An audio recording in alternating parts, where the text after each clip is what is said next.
नमस्कार दोस्तों, मैं आप सभी का अपने YouTube चैनल अस्पाई ट्यूटोरियल में स्वागत करता हूं।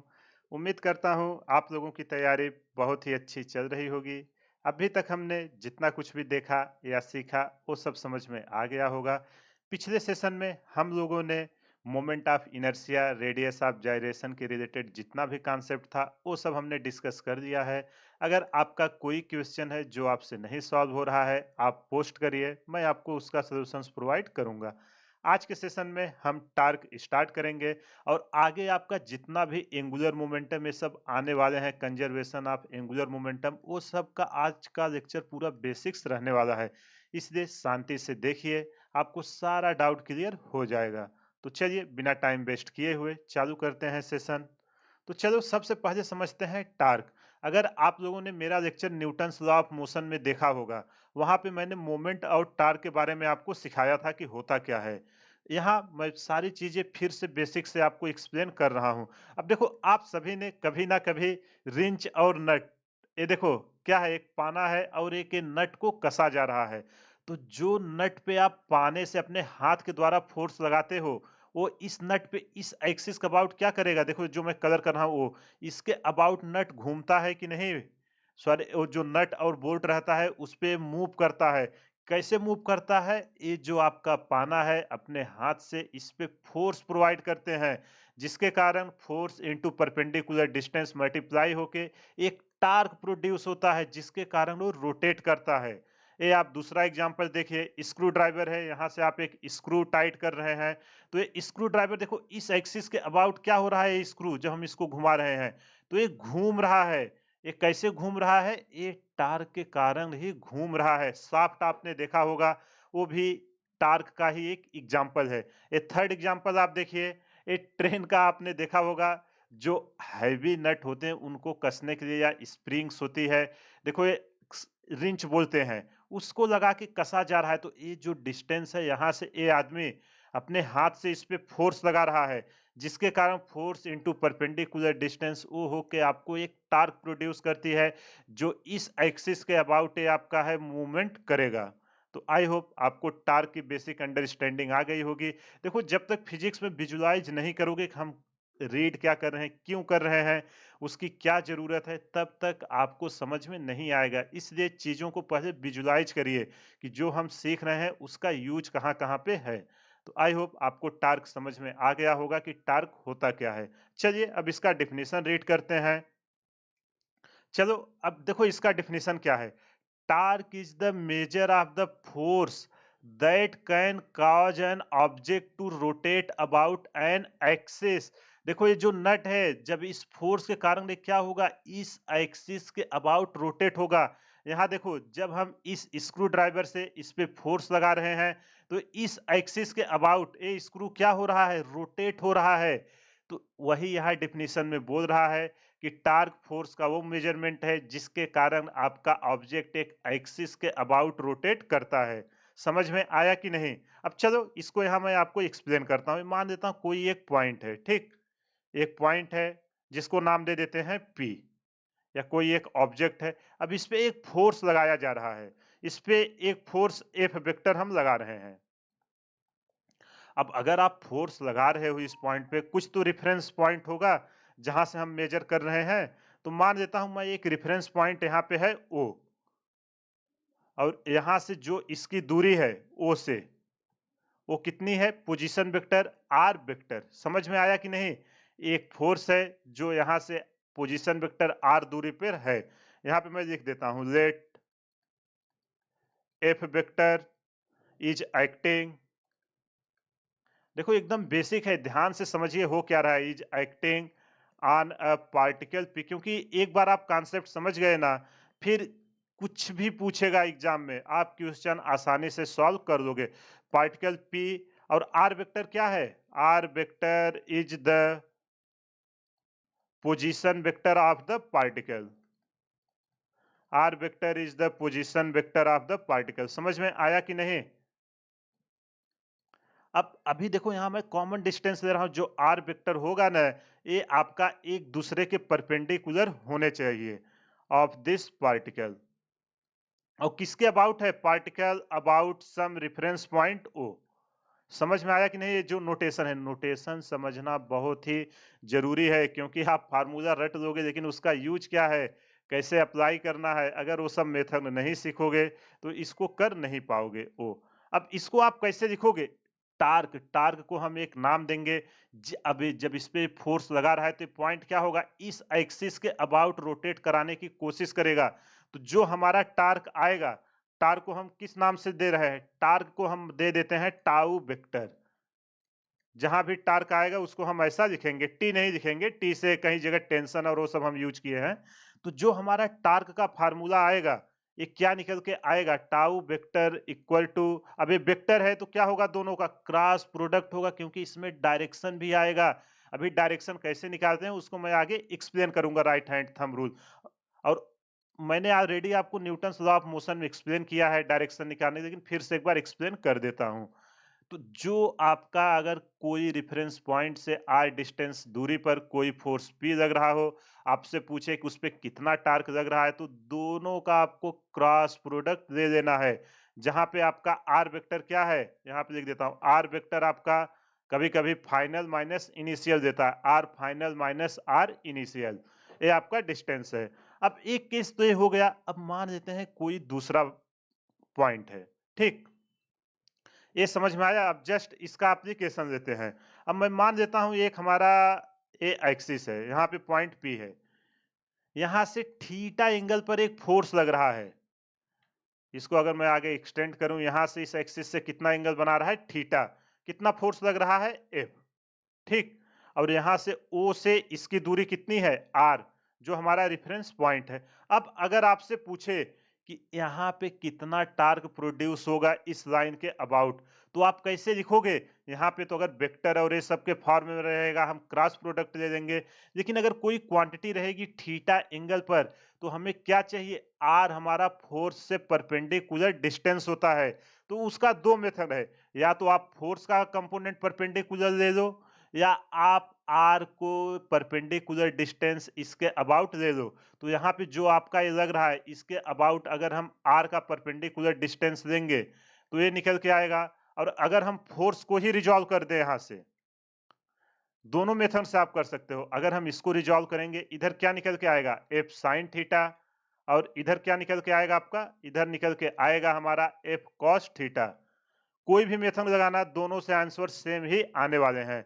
तो यहां से हम फोर्स टार्क की वैल्यू क्या लिखेंगे, जो हमारा टार्क आएगा ये निकल के आएगा एफ आर साइन थीटा। कभी भी किसी भी एंगल पर लग रहा हो, उसका परपेंडिकुलर कंपोनेंट ले लेना, रटना मत कि क्या होगा। समझ में आया कि नहीं? आई होप आपको समझ में आ गया होगा। अगर कहीं भी कुछ भी डाउट है, वीडियो को पॉज करिए, एक बार फिर से देखिए, सारा डाउट क्लियर हो जाएगा। चलो अब तो ये सब हो गया। अब आपको पता होगा जब भी कोई नई क्वांटिटी हम इंट्रोड्यूस करते हैं तो उसका यूनिट और डायमेंशन लिखते हैं। तो चलो सबसे पहले इसकी एसआई यूनिट लिखते हैं। एसआई यूनिट इसकी क्या होगी, फोर्स है और क्या है, डिस्टेंस। तो इसकी जो यूनिट होगी फोर्स की क्या होती है, न्यूटन, और डिस्टेंस की मीटर। साइन थीटा तो न्यूमेरिक वैल्यू है, उसकी कोई यूनिट होगी नहीं। तो जो एसआई यूनिट निकल के आई है वो आपकी आई है न्यूटन मीटर। इसी तरह अगर हम एम के एस यूनिट लिखे, मीटर किलोग्राम और सेकेंड के टर्म में, तो क्या आएगा, फोर्स को हम क्या लिख सकते हैं, M G. M G, M mass है, उसका क्या हो जाएगा, के जी, और क्या हो जाएगा, KG metre square divided by second का स्क्वायर। समझ में आया कि नहीं? अगर आपको नहीं पता है, F equal to M G into R कर देना। एम का क्या होता है, के जी, और जी का मीटर पर सेकेंड स्क्वायर, और आर का 1 मीटर रहेगा। तो पूरा हो जाएगा के जी मीटर स्क्वायर पर सेकेंड स्क्वायर। अब चलो इसका डायमेंशंस लिखते हैं। देखो रटना कुछ नहीं, जैसे जैसे मैं कॉन्सेप्ट सिखा रहा हूं वैसे वैसे लिखिए।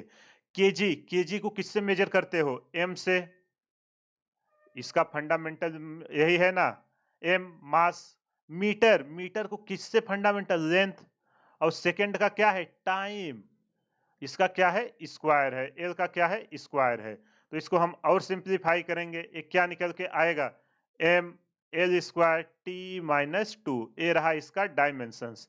समझ में आया कि नहीं? आई होप आपको समझ में आ गया होगा कि टार्क होता क्या है, उसका फार्मूला कैसे होता है। अभी इसपे हम बहुत सारे क्वेश्चन करेंगे, आपको अच्छे से अंडरस्टैंडिंग आ जाएगी। ये जस्ट एकदम बेसिक्स है। चलो अब अगला पॉइंट समझते हैं। अब समझते हैं कि हमारा टार्क अगर कोई लाइन के अबाउट हमें निकालना हो तो हम कैसे निकालेंगे? Torque of a force about a line. तो चलो सबसे पहले मैं एक बना देता हूँ, कोई एक हमारी बॉडी है, ठीक? एक बॉडी है जो एक एक्सिस के अबाउट रोटेट कर रही है, ठीक? एक एक्सिस है ए और एक एक्सिस है बी। इससे कुछ दूरी पर एक पॉइंट हमारा पी है, एक पॉइंट पी है, ठीक? यहां से इसका पोजीशन वेक्टर है, यहां से यहां इसकी दूरी कितनी है पोजीशन वेक्टर से? R vector. या चलो डायरेक्ट आर लिखते हैं, ए है हमारा आर और ये हमारा एक पॉइंट है पी, जिस पे हमारा एक फोर्स लग रहा है। फोर्स का डायरेक्शन हम इधर दे देते हैं। फोर्स कितना लग रहा है? F vector. अब इस लाइन के अबाउट कितना टार्क आएगा वो हम कैसे निकालेंगे? समझ में आया कि नहीं? पी हमारा एक पॉइंट है जो यहाँ पोजीशन से आर दूरी पर है और इस पॉइंट पर एक एफ वेक्टर का फोर्स लग रहा है। तो यहाँ पे मैं लिख देता हूँ, ये हमारा क्या है? एक हमने एक रिजिड बॉडी माना हुआ है। तो चलो यहाँ पे सारी चीजें मैं एक्सप्लेन कर रहा हूँ। कंसीडर, देखो चीजें अच्छे से समझो हो क्या रहे हैं। कंसीडर अ रिजिड बॉडी, ये हमारी एक रिजिड बॉडी है। Consider a rigid body rotating about a fix axis, rotating about fixed axis A B. ये हमारा एक फिक्स एक्सिस ए बी के अबाउट रोटेट हो रहा था, ठीक? अब हम क्या मान लेते हैं? लेट एफ वेक्टर, जो हमारा एफ वेक्टर फोर्स है, let F vector be a force. देखो नोट्स यार अच्छे से बनाइए, क्योंकि आप जब रिवाइज करने जाओगे ना तो ये आपका नोट्स ही यूज करेगा। Let F vector be a force acting on the body at a point P.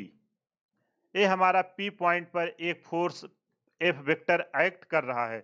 अब हमने वो क्या माना है? वो एक ओरिजिन है, तो उसको हम मान देते हैं यहाँ take the origin O,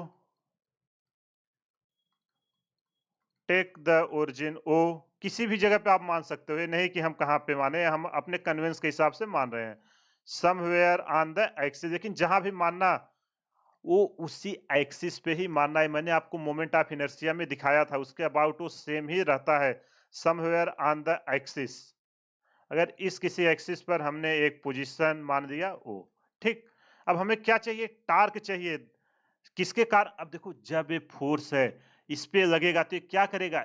are distance पे इसको रोटेट करने की कोशिश करेगा, और इस एक्सिस के अबाउट अगर ये रोटेट करने की कोशिश करेगा तो यहाँ पे क्या प्रोड्यूस होगा? एक हमारा टार्क प्रोड्यूस होगा। वो टार्क कितना होगा वही हमसे पूछ रहा है। तो चलो यहाँ पे लिखते हैं the torque of F vector. Torque किसके कारण आ रहा है? फोर्स के कारण आ रहा है। यहाँ the torque of F vector about O.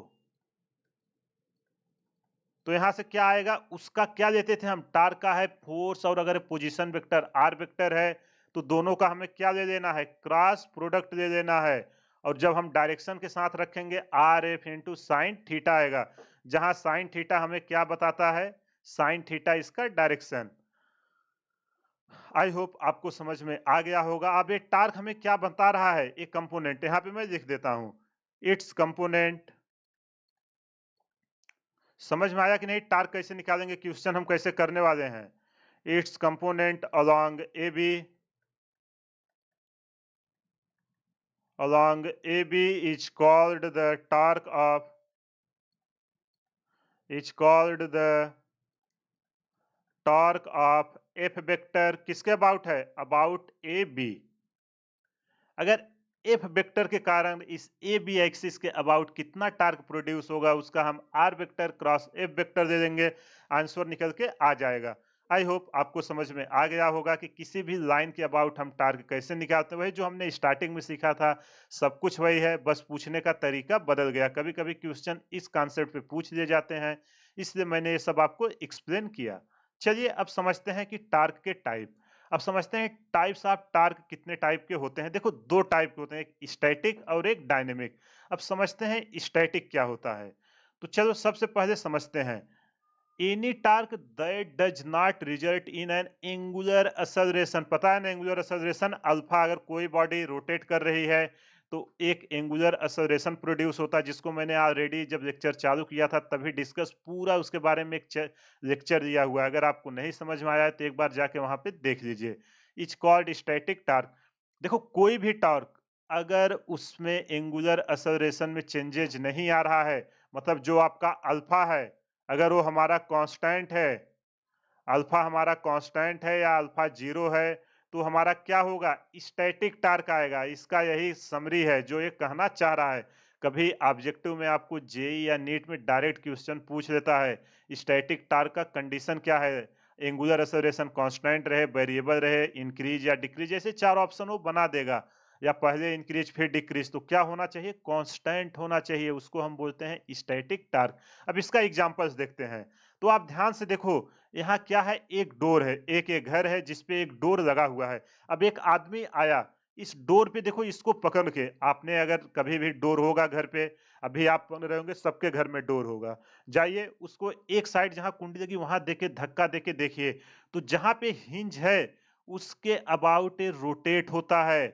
तो क्या इसके एंगुलर एक्सेलरेशन में कुछ भी चेंज आता है, आप जैसे फोर्स लगाए उसी स्पीड से रोटेट इस हिंज के अबाउट होगा, जो हमारा जेड एक्सिस दिखाया हुआ है रोटेशन। आप देखो एक साइड डोर फिक्स रहता है ना, जब आप उसको धक्का देते हो तो डोर आपका खुल जाता हो, क्या होता है, इस जो यहाँ पे हिंज हुए हैं दो पॉइंट, उसके अबाउट रोटेट होता है। तो इस टाइप के टार्क को हम क्या बोलते हैं, स्टैटिक टार्क।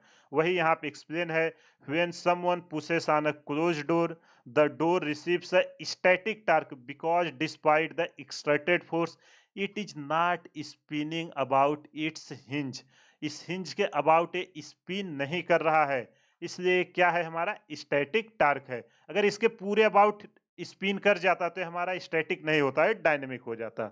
समझ में आया कि नहीं। चलो अगला देखते हैं। अब डायनेमिक टार्क समझते हैं, डायनेमिक होता क्या है। डायनेमिक में आपका जो एंगुलर एक्सेलरेशन अल्फा है वो कंटिन्यूअस चेंज होगा। तो देखो यहाँ वही कह रहा है, the torque that results in angular acceleration is called dynamic torque. जो आपका टार्क है वो किसके कारण आता है, एंगुलर एक्सेलरेशन। अभी आगे एक फार्मूला आएगा T equal to I alpha, उसको मैं नेक्स्ट टू नेक्स्ट लेक्चर में डिस्कस करूंगा, अभी आप समझ लो। जहां पे टार्क आपका एंगुलर एक्सेलरेशन के कारण आए उसको हम डायनेमिक टार्क बोलते हैं। समझ में आया कि नहीं। यहाँ वही बोल रहा है, when a racing car accelerates off the line the drive shaft must be creating an angular acceleration of the wheels given that the vehicle is moving quickly around the track। देखो ये वही बोल रहा है कि जब रेसिंग कार पर आपका एक एक कार है, जब ये हम टर्न देते हैं व्हील पे, तो जो इसका देखो पावर कंपाउंड, ये सब जो शाफ्ट से पावर आ रहा है उसके अबाउट ये व्हील क्या होते हैं, आपका घूमते हैं, जिस और पूरा घूमते हैं, जिसके कारण एक टार्क प्रोड्यूस होता है जिससे व्हील आसानी से घूम सकती है। उस टाइप के टार्क को हम क्या बोलेंगे, डायनेमिक टार्क बोलते हैं। तो ये रहा टार्क के बारे में, स्टैटिक क्या होता है, डायनेमिक क्या होता है, उसका मैंने डायग्राम के साथ आपको एक्सप्लेन करके दिखा दिया। अब चलिए इस पे कुछ क्वेश्चंस करते हैं टार्क पे, तो आपकी अंडरस्टैंडिंग और अच्छे से क्लियर होगी। आई होप आपको समझ में आ गया होगा। अगर कहीं भी कुछ भी डाउट है टार्क के बारे में तो आप वीडियो को पॉज करिए, एक बार फिर से देखिए, सारा डाउट क्लियर हो जाएगा। और पता है ना टार्क का direction, right hand thumb rule, जिस डायरेक्शन में हमारा फोर्स लग रहा है आप अपने उंगली को उस डायरेक्शन में कर्ल करिए, वही आपके डायरेक्शन आप टार्क देगा।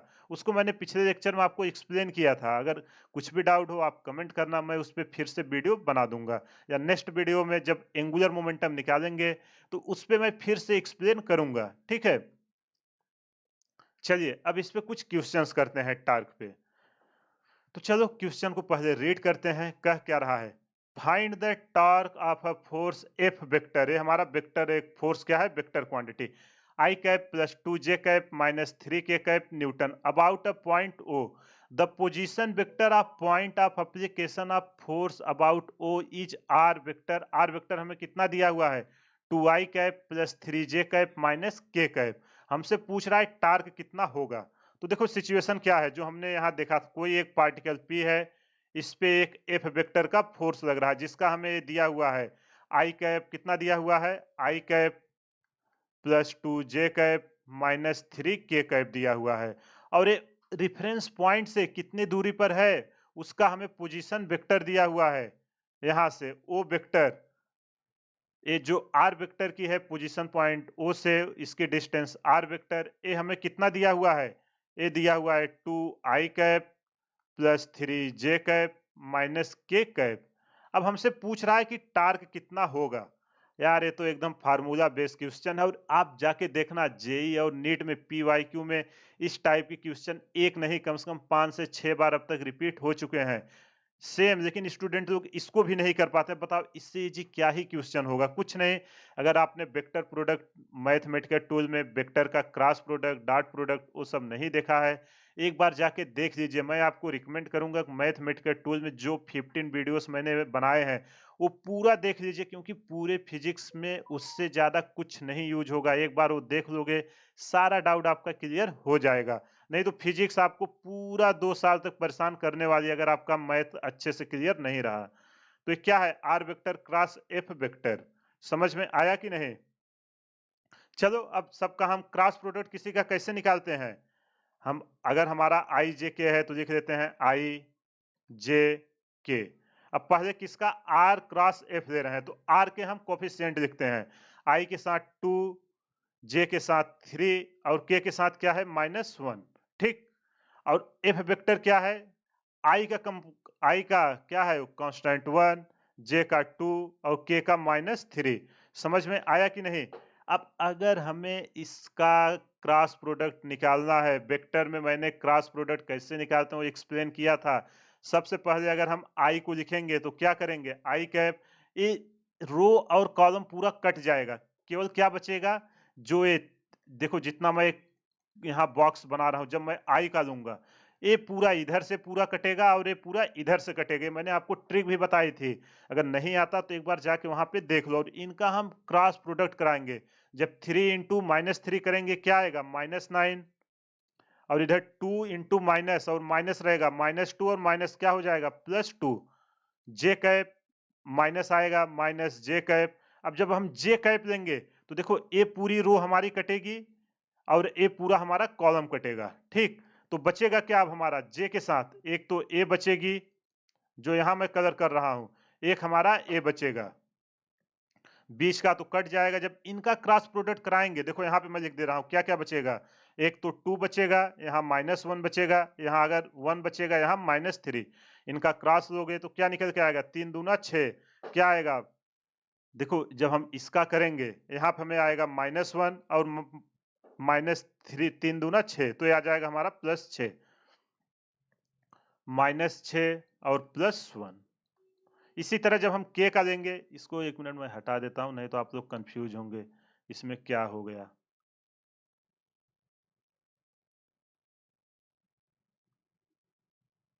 देखो अच्छे से समझो, अगर आपने वहां पे भी मिस कर दिया है ना तो कोई नहीं, मैं फिर से एक्सप्लेन कर रहा हूँ, अच्छे से समझ लीजिए ताकि कोई भी दिक्कत ना हो।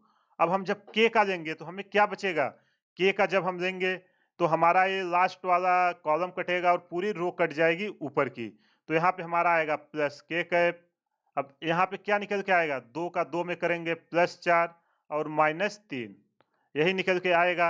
अब चलो इसको सॉल्व करते हैं। जब इसको हम सॉल्व करेंगे, -9 + 2 ये क्या आएगा -7i कैप, माइनस जे और -6 + 1 -5 हो जाएगा, तो मतलब +5 माइनस माइनस प्लस हो जाएगा, और 4 में से 3 गए 1, तो ये क्या आएगा +k कैप। ये हमारा टार्क आया है और इसकी यूनिट क्या होती है, न्यूटन मीटर। तो जो हमारा फाइनल आंसर निकल के आया -7i cap +5j cap +k cap newton metre. I hope आपको समझ में आ गया होगा। अगर कहीं भी कुछ भी डाउट है, वीडियो को पॉज करिए, एक बार फिर से देखिए, सारा डाउट क्लियर हो जाएगा। चलिए अगला क्वेश्चन करते हैं। इसको आप पहले ध्यान से रीड करिए और खुद से ट्राई कीजिए। आई होप आपने ट्राई कर लिया होगा। अगर आपसे सॉल्व हुआ तो बहुत ही अच्छी बात, नहीं सॉल्व हुआ तो मैं कर रहा हूं। देखिए कि कहां पे आपसे मिस्टेक्स हो रही है।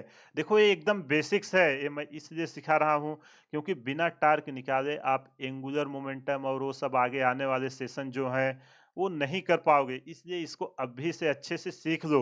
मोमेंट ऑफ इनर्शिया, टार्क, ये सब नहीं निकाल पाओगे तो काइनेटिक एनर्जी, एंगुलर मोशन में, वो सब में नहीं निकाल पाओगे। इसलिए इसको अच्छे से सीखिए। तो चलिए इस क्वेश्चन को सॉल्व करते हैं। A small ball of mass 1 kg is attached to one end of a 1 meter long massless string, and the other end of the string is hung from a point when the resulting pendulum is 30 degree from the vertical. What is the magnitude of torque about the point of suspension? देखो कुछ नहीं, question पढ़ के बिल्कुल नहीं घबराना है। जैसे जैसे बोल रहा हम वैसे वैसे पहले प्लॉट करते हैं। ये बोल रहा है कि एक हमारा रेफरेंस पॉइंट है, ठीक। यहाँ से 1 केजी का एक बॉल है, ठीक है, जो 1 मीटर की रस्सी पे 30 डिग्री पर लटका हुआ है। तो चलिए मान लेते हैं ये हमारा एक बॉल है जिसका मास कितना है, m, ठीक। और ये हमारा क्या है, रेफरेंस पॉइंट। यहाँ ये वर्टिकल से कितना एंगल बना रहा है, वर्टिकल से हमारा बना रहा है, क्वेश्चन में दिया हुआ है 30 डिग्री। देखो यहाँ पे दिया हुआ है। और इसकी लेंथ कितनी है, इसकी लेंथ हमारी रस्सी की कितनी है, 1 मीटर। समझ में आया कि नहीं? अब हमें क्या पूछ रहा है कि इस पॉइंट के अबाउट जो हमारा O है, यहाँ से कितना टार्क प्रोड्यूस होगा। समझ में आया कि नहीं? अब देखो इसको हम कैसे सॉल्व करेंगे। हमें टार्क निकालने के लिए क्या चाहिए, एक तो फोर्स चाहिए और एक हमें परपेंडिकुलर डिस्टेंस चाहिए। किसी तरह ये दोनों मिल जाएंगे तो हम आसानी से इसको कर देंगे। अब देखो अगर ये एक बॉल है मास m का, इस पे कौन कौन से फोर्स आएंगे, एक तो ग्रेविटी फोर्स आएगा। ग्रेविटी फोर्स अगर मास m है तो कितना आएगा, mg। और दूसरा क्या आएगा, इस रस्सी पर जो एक स्ट्रिंग है 1 मीटर की, इस पे एक टेंशन आएगा जिसको नाम दे देते हैं T। समझ में आया कि नहीं? और इस पॉइंट को मैं ऊपर थोड़ा एक्सटेंड करता हूं क्योंकि हमें परपेंडिकुलर डिस्टेंस चाहिए टार्क की ना। तो जो ये हमारा mg फोर्स लग रहा है, इसका परपेंडिकुलर एक कौन सा होगा, ये O से जो ये P है, यहाँ मैं P नाम दे देता हूं, इनके बीच का जो डिस्टेंस है मान लेता हूं परपेंडिकुलर R। अगर किसी तरह ये सब हमें R मिल जाए, mg पता है, तो हम टार्क निकाल लेंगे कि नहीं, आराम से निकाल लेंगे। और ये तो लाइन ऑफ एक्शन से पास हो रहा है तो इसके कारण ये जीरो हो जाएगा टार्क। क्यों जीरो होगा, क्योंकि ये जिस पॉइंट के अबाउट घूम रहा है, इस फोर्स का लाइन ऑफ एक्शन वहीं से पास कर रहा है। मैंने आपको न्यूटन्स लॉ ऑफ मोशन में इसमें डिटेल में लेक्चर पूरा दिया हुआ है। अगर कुछ भी डाउट है आप जाके वहां पे देखिए, सारा डाउट आपका क्लियर हो जाएगा। यहाँ पे मैं लिख भी देता हूं कि क्या होगा, बॉल पे कितने फोर्स एक्ट कर रहे हैं, 2 forces acting on the ball, 2 forces acting on the ball. कौन कौन से हैं, एक mg है, एक हमारा mg है जिसको ग्रेविटी फोर्स बोल रहे हैं, और एक टेंशन है। अब देखो mg तो इससे r डिस्टेंस पे पास हो रहा है, लेकिन जो टेंशन है वो इसके लाइन ऑफ एक्शन से पास हो रहा है। तो क्या इसके अबाउट कुछ टार्क प्रोड्यूस होगा टेंशन के कारण, कुछ नहीं होगा। तो क्या हो जाएगा, वो जीरो हो जाएगा। तो यहाँ मैं लिख देता हूं। देखो बहुत बार आपको एग्जामिनर ऐसे क्वेश्चन में फंसा देगा, इसलिए इस बात को याद रखना, torque of tension about point O is zero, about point O is zero.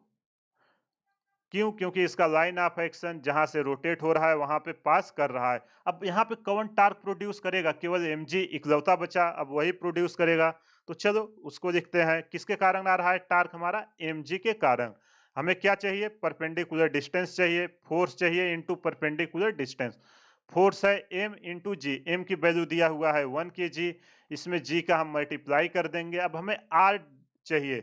यहाँ से आप देखो इस ट्रायंगल को, अगर ये पूरा 1 है तो यहाँ पे अगर ये 30 है तो ये भी कितना होगा, ये भी हमारा 30 डिग्री होगा। यहाँ पे आप साइन लगाओ आर वेक्टर के लिए। चलो यहाँ पे सॉल्व करते हैं। अगर यहाँ पे मैं साइन 30 डिग्री लिखूं, साइन 30 डिग्री इक्वल टू क्या आएगा, आर परपेंडिकुलर डिवाइडेड बाय क्या आएगा आपका, हाइपोटेन्यूज 1 है तो ये आएगा 1। यहाँ से आर परपेंडिकुलर हमारा जो निकल के आएगा वो कितना निकल के आएगा, sine 30 degree, 1 into sine 30 degree. तो चलो अब इसकी वैल्यू पुट करते हैं।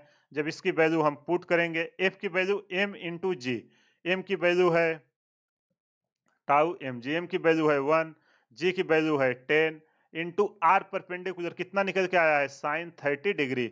और साइन 30 डिग्री की वैल्यू कितनी होती है, 1/2। जब इसको हम पुट करेंगे तो यहाँ से हमारा 2 से 10 कैंसिल हो जाएगा, तो जो mj के कारण टार्क निकल के आएगा वो हमारा निकल के आएगा 5 न्यूटन मीटर। समझ में आया कि नहीं? ये क्वेश्चन सिमिलर पैटर्न पे क्वेश्चन आपके जेई और नेट में आ चुके हैं, इसलिए अच्छे से कॉन्सेप्ट को समझना कि क्वेश्चन कैसे पूछे जाते हैं। अगर कहीं भी कुछ भी डाउट है वीडियो को पॉज करिए, एक बार फिर से देखिए, सारा डाउट क्लियर हो जाएगा। चलिए अगला क्वेश्चन करते हैं। ये तो यार सिमिलर क्वेश्चन है, मैं एक्सपेक्ट करता हूं कि इसका आंसर आप कमेंट करके बताइए, ताकि हमें पता चले कि कितने लोग इस क्वेश्चन को कर रहे हैं। इसके बाद मैं सॉल्यूशंस प्रोवाइड कर रहा हूं, फिर आप मैच करा लीजिए, लेकिन आप जब सॉल्व किए क्या आंसर आया आप उसको पोस्ट करिए, ठीक है? चलिए अब इसको रीड करते हैं। कह क्या रहा है? A force F vector equal to 2i cap plus 3j cap minus 4k cap newton is acting at a point 2 metre minus 3 metre and 6 metre. Find torque of this force about a point whose position vector is क्या क्या है? 2i cap minus 5j cap plus 3k cap metre. I hope आपको समझ में आ गया होगा कि कह क्या रहा है। यहाँ पे इनडायरेक्टली आपको ये फाइनल पोजीशन और ये इनिशियल पोजीशन दिया हुआ है। समझ में आया कि नहीं? फोर्स दिया हुआ है, किसी तरह हमें आर वेक्टर पता चल जाए तो उसको हम आसानी से कर देंगे। समझ में आया कि नहीं? चलो इसको मैं यहाँ पे आपको बनाता हूँ। ये मान लेता हूँ हमारा एक पॉइंट है P, जिसमें हमारा एक F वेक्टर का फोर्स लग रहा है। अब जो इसका पोजीशन है अभी, ये कितना है पोजीशन हमारा? 2i cap minus 3j cap plus 6k cap, और जहां से हमारा लग रहा है इनिशियल पॉइंट, ठीक, ओ पॉइंट, यहाँ पे इसके कोऑर्डिनेट कितने दिए गए हैं? जहां इनिशियल पॉइंट है ये है हमारा 2i cap minus 5j cap plus 3k cap. अब हमसे पूछ रहा है कि इस फोर्स के अबाउट यहाँ पे कितना टार्क प्रोड्यूस होगा, उसको हमें निकालना है। तो टार्क इक्वल टू हमारा क्या होता है? टार्क इक्वल टू हमारा होता है R vector cross F vector. तो यहाँ पे देखो हमारा फाइनल और इनिशियल दिया हुआ है, बट हमको आर वेक्टर चाहिए, तो उसको हम कैसे निकालेंगे? सबसे पहले हम आर वेक्टर निकालते हैं। R vector equal to R final minus R initial. Final position क्या है? 2i cap plus 3j cap, यहाँ पे लिखते हैं। देखो वेक्टर का अगर आपको एडिशन सब्ट्रैक्शन मल्टीप्लिकेशन, मल्टीप्लिकेशन में डॉट और क्रॉस है वो सब नहीं आता तो आप क्वेश्चन नहीं कर पाओगे, इसलिए मैं इतना फोर्स दे रहा हूँ कि आप जाके उस लेक्चर को देख लीजिए, वेक्टर के जितने मैंने लिए हुए हैं। 2i cap minus 5j cap plus 3k cap, vector की सारी प्रॉपर्टी भी मैंने वहां पे डिस्कस किया हुआ है। तो यहाँ से हमारा आर वेक्टर कितना निकल के आएगा? आर वेक्टर 2 में से 2 गए कितना हो जाएगा? 2 में 2i में से 2i गए 0, ये माइनस 3j और माइनस माइनस क्या हो जाएगा? प्लस। तो माइनस 3 प्लस 5 पे आ जाएगा प्लस 2j कैप। 6k का ये प्लस 6k है और ये माइनस 3k है, तो ये निकल के आएगा प्लस 3k कैप मीटर, ठीक। अब हमें चाहिए टार्क। अब देखो फोर्स भी पता चल गया, आर वेक्टर भी पता चल गया, तो क्या हम टार्क नहीं निकाल सकते? एकदम आसानी। Torque equal to R vector cross F vector, किसका किसका कोफिशिएंट है? आई जे के। अब तो एकदम सिंपल हो गया है। आई का कोफिशिएंट 0, जे का 2, 3, एफ वेक्टर कितना है? 2, 3 माइनस 4। अब इसका हमें क्रॉस प्रोडक्ट निकालना है। कैसे हम निकालेंगे? इसके लिए पहले आई का करेंगे। आई कैप जब हम लेंगे तो क्या निकल के आएगा? आई कैप लेंगे, ये पहला रो और एक कॉलम पूरा कैंसिल हो जाएगा। 4 दूना 8 मतलब माइनस 8 माइनस 9। यहाँ पे आप माइनस जे लेंगे, 0 इंटू 4 जीरो हो जाएगा, 2 तिहाई 6 हो जाएगा माइनस 6। इसी तरह प्लस के लेंगे, लास्ट कॉलम और फर्स्ट रो कैंसिल हो जाएगी, तो क्या बचेगा? 0 इंटू 3, ये बचेगा 0 माइनस 4। जब इसको हम सॉल्व करेंगे टार्क हमारा निकल के आएगा माइनस 8 माइनस 9, ये कितना आएगा? माइनस 17। आई कैप जे कैप कितना आएगा? माइनस माइनस प्लस हो जाएगा, प्लस 6 जे कैप। के कैप कितना आएगा? माइनस 4 के कैप। और इसकी यूनिट कितनी है? इसकी यूनिट है टार्क की न्यूटन मीटर। ये रहा क्वेश्चन, कैसे हम इसको सॉल्व करते हैं। एग्जाम में आपको इससे ज्यादा कुछ भी नहीं पूछेगा टार्क के रिलेटेड। अगर कहीं भी कुछ भी डाउट है वीडियो को पॉज करिए, एक बार फिर से देखिए, सारा डाउट क्लियर हो जाएगा। आप इसको अच्छे से प्रैक्टिस कर देना। अगले सेशन में हम एंगुलर मोमेंटम चालू करेंगे, क्योंकि बिना टार्क, मोमेंट ऑफ इनर्शिया ये सब निकाले आप उसको नहीं कर पाओगे। अभी तक हमने जितना कुछ भी सीखा है, वो जो आगे के लेक्चर आने वाले हैं, उसके लिए हमने बेस प्रिपेयर किया है। इसलिए अच्छे से वो सब रिवाइज कर देना, ताकि जब मैं एंगुलर मोमेंटम चालू करूँ, आपको सारा कॉन्सेप्ट समझ में आ जाए। तो आई होप आज का सेशन आपको समझ में आ गया होगा। अगर कहीं भी कुछ भी डाउट है, आप हमें कमेंट करिए, मैं आपको उसका सॉल्यूशंस जरूर प्रोवाइड करूंगा। या कोई आपका क्वेश्चन है जो आपसे नहीं सॉल्व हो रहा है, चाहे किसी भी चैप्टर का हो जितना हमने कवर किया हुआ है, आप या तो यहाँ कमेंट बॉक्स में डालिए, या दूसरा प्लेटफॉर्म टेलीग्राम है, जिसका लिंक मैं हर वीडियो के डिस्क्रिप्शन में डालता हूँ, आप वहाँ पे डालिए, मैं आपको उसका सॉल्यूशंस प्रोवाइड कराऊंगा। और यहाँ पे जो मैंने डिस्कस किया, अगर इसका पीडीएफ चाहिए, आप जाइए टेलीग्राम पे, मैं हर वीडियो के बाद उसको पोस्ट करता हूं, आप वहां से डाउनलोड कर सकते हैं। तो चलिए, इसी के साथ आज का सेशन समाप्त करते हैं। मिलते हैं अगले सेशन में, तब तक आप रिवाइज करिए, ज़्यादा से ज़्यादा क्वेश्चन बनाइए, हमारे चैनल को ज़्यादा से ज़्यादा शेयर करें, सब्सक्राइब करें व लाइक करें। Thank you.